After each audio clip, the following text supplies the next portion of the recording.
All right, joining us now is Fox News investigative reporter Sara, Fox News legal analyst Gregg Jarrett.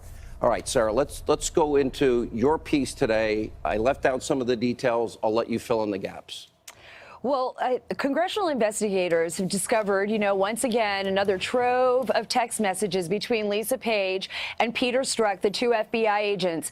And what these text messages in particular reveal that the FBI may have improperly coordinated with the Department of Justice officials to try to expedite FISA applications on Carter Page. And what was interesting about this, Sean, is that if you look at it, they talk about David Loffman. Now, he hasn't come up quite frequently at all in the media. David Loffman was a DOJ prosecutor. Strzok is talking to Lisa Page about David Loffman. He was in charge of the Hillary Clinton investigation on the DOJ side. He was a very senior level official in charge of national security as well as Russia.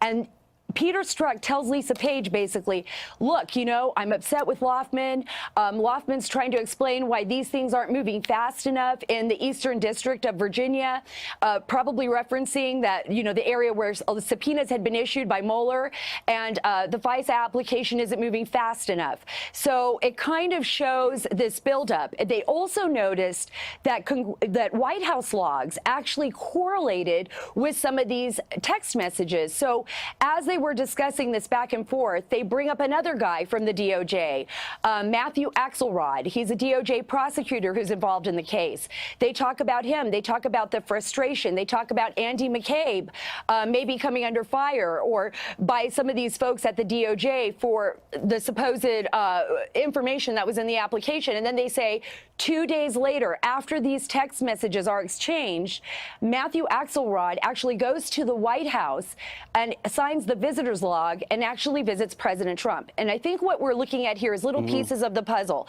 How much did people in the White House know?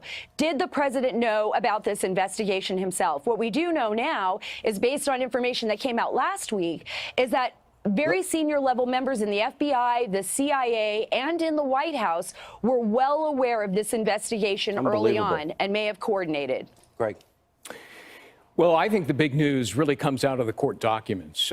Thanks to Manafort's attorneys, we now know that Rosenstein admits that he wrote intentionally a vague order in his appointment of Mueller, trying to mislead the American public. Intentionally vague to mislead. Right, to mislead and disguise what it is they were doing. He didn't realize or anticipate that Manafort's lawyer is going to say, wait a minute, this violates the special counsel law. And they go to a judge and make a motion to dismiss.